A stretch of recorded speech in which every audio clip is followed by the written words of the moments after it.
Hello అండి, welcome to our channel. ఈరోజు నేను చూపించబోయే రెసిపీ గుత్తి వంకాయ అండి. దీనికి కావాల్సిన ఇంగ్రీడియంట్స్ చూసేద్దాము. బుడ్డలు, గ్రౌండ్ నట్స్, ధనియాలు, కొరియాండర్ సీడ్స్, లవంగాలు, క్లోవ్స్ అండి, యాలకులు, కార్డమం, చెక్క, సిన్నమన్ స్టిక్స్, జీలకర్ర, జీరా, సెసమీ సీడ్స్, నువ్వులు, ఆనియన్స్, క్యాషు అండి.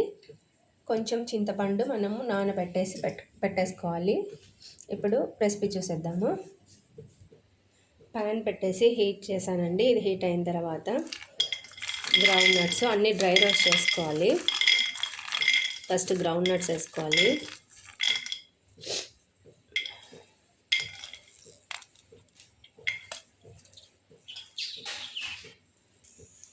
బుడ్డలు వేగిన తర్వాత స్పైసెస్ అన్నీ వేస్తున్నాను.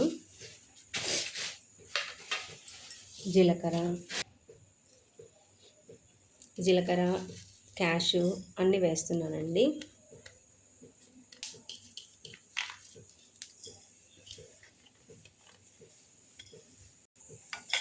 ఇప్పుడు ఇలా వేగిన తర్వాత నువ్వులు, సెసమీ సీడ్స్, కొంచెం కొబ్బరి అండి, డ్రై కోకోనట్ అవి తీసుకొని కొంచెం వేయించుకోవాలి. అన్నీ డ్రై రోస్ట్ చేసుకోవాలి. ఇప్పుడు వేగిందండి కొంచెం. సో నువ్వులు, కొబ్బరి వేస్తానండి. కొంచెం కొబ్బరి ఒక 2 టేబుల్ స్పూన్ అలా. ఇవన్నీ మనము గ్రౌండ్ నట్స్, సెసమీ సీడ్స్, కొబ్బరి అవన్నీ అనేటివి గ్రేవీ కోసం అండి. కొంచెం గ్రేవీ ఎక్కువ కావాలి అంటే ఇంగ్రీడియంట్స్ ఎక్కువ తీసుకోవచ్చు. స్పైసెస్ అనేది టేస్ట్ మనం తీసుకున్న కన్సిస్టెన్సీని బట్టి స్పైసెస్ తీసుకోవాలి. ఇది కొంచెం వేగిన తర్వాత పక్కకు పెట్టేసి పూర్తిగా కంప్లీట్గా కూల్ అయిన తర్వాత మనం మిక్సీకి వేసుకోవాలి. ఇప్పుడు ఇంగ్రీడియంట్స్ అన్నీ కంప్లీట్గా కూల్ అయ్యాయండి. మిక్సీలోకి ట్రాన్స్ఫర్ చేసేసుకొని మనకి టేస్ట్కి సరిపడా కారము, సాల్ట్, పసుపు అన్నీ వేసేసుకొని ఫస్ట్ ఇవన్నీ మిక్సీకి వేసుకున్న తర్వాత లాస్ట్లో ఆనియన్స్ వేసి మిక్సీకి వేసుకోవాలండి. టేస్ట్కి తగ్గట్టు సాల్ట్ కొంచెం తక్కువైనా పర్వాలేదు, ఎందుకంటే టేస్ట్ చూసి అప్పుడు వేసుకోవచ్చు. కొంచెం పసుపు కూడా వేస్తున్నాను. ఇప్పుడు ఇవన్నీ మెత్తగా మిక్సీకి వేసేసుకుందామండి. ఇలా ఫైన్ పౌడర్ లాగా చేసుకున్న తర్వాత మనము ఆనియన్స్ వేసుకుందాము. ఆనియన్స్ వేసుకొని ఆనియన్స్ కూడా మెత్తగా పేస్ట్ అయ్యేటట్టు వేసుకోవాలండి. దీనికి కొంచెం కావాలంటే వాటర్ యాడ్ చేసుకొని మనం మెత్తగా పేస్ట్ అయ్యేటట్టు వేసుకోవాలి. ఇలా మెత్తగా పేస్ట్ లాగా వేసుకోవాలి. దీన్ని మనము వంకాయల్లోకి స్టఫ్ చేసేసుకుందామండి. కొంచెము ఇలా బ్రింజల్స్ని ఇలా కట్ చేసి పెట్టేసుకున్నాను. ఆల్రెడీ సాల్ట్ వాటర్లో వేసి కట్ చేసి పెట్టేసుకున్నాను. ఇప్పుడు దీంట్లో మనం ఆ పేస్ట్ని ఫిల్ చేసేసి చేసేసుకుందామండి కర్రీ. ఇలా అన్నిటికీ స్టఫింగ్ చేసి పెట్టేసుకున్నానండి. ఇప్పుడు ప్యాన్ పెట్టేసి హీట్ చేసేద్దాము. ప్యాన్ పెట్టేసి ఆయిల్ వేసుకున్నానండి. ఆయిల్ 4 to 5 టేబుల్ స్పూన్స్ వేసాను. దీంట్లో మనం ఆయిల్ హీట్ అయింది. ఆయిల్ హీట్ అయిన తర్వాత కొంచెం జీలకర్ర, ఆవాలు, కరివేపాకు వేసుకోవాలండి. వేసుకున్న తర్వాత మనం స్టఫ్ చేసి పెట్టేసిన వంకాయలు వేసేసుకున్నాము.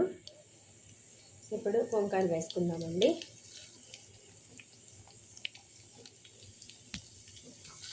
ఇలా అన్ని వంకాయలు వేసేసుకొని మనం మూత పెట్టేసుకొని ఒక 2 to 3 మినిట్స్ అలా ఉంచేసి ఇప్పుడు ఇలా అన్నీ వేసేసుకున్న తర్వాత మనం మీడియం ఫ్లేమ్లో పెట్టేసుకొని మూత పెట్టేసుకొని ఒక 2 to 3 మినిట్స్ తర్వాత ఓపెన్ చేసి ఒకసారి మిక్స్ చేసుకుందామండి. ఇప్పుడు ఇలా ఓపెన్ చేసేసి ఒక 2 to 5 మినిట్స్ తర్వాత ఓపెన్ చేసేసి మనము ఒకసారి మిక్స్ చేసుకున్నాము.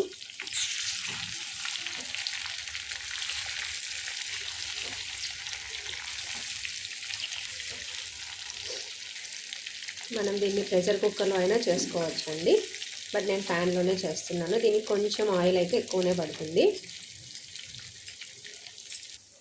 ఇప్పుడు ఇలా ఇవి హాఫ్ కంటే ఎక్కువ బాయిల్ అయిన తర్వాత ఒక చిన్న కప్పు చింతపండు రసం అండి ఆల్రెడీ స్క్వీజ్ చేసి పెట్టేశాను.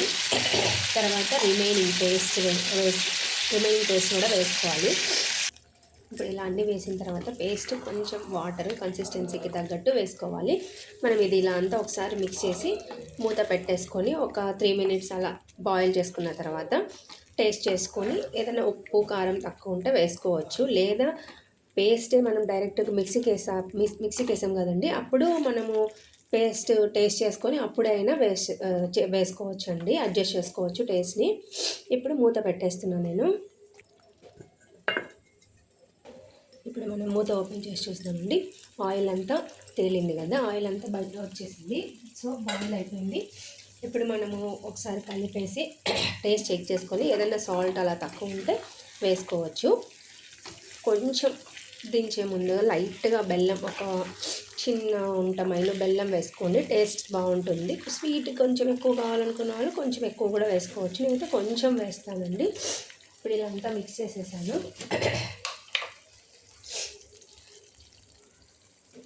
ఇలా కొంచెం డిఫరెంట్ టేస్ట్ వస్తుంది. కొంచెం కొత్తిమీర వేసుకొని ఒకసారి అంతా కలిపేసి స్టవ్ ఆఫ్ చేసుకొని సర్వ్ చేసుకుంటే సరిపోతుందండి. ఇలా ఒకసారి అంతా మిక్స్ చేసేసుకొని స్టవ్ ఆఫ్ చేసుకుంటే సరిపోతుందండి.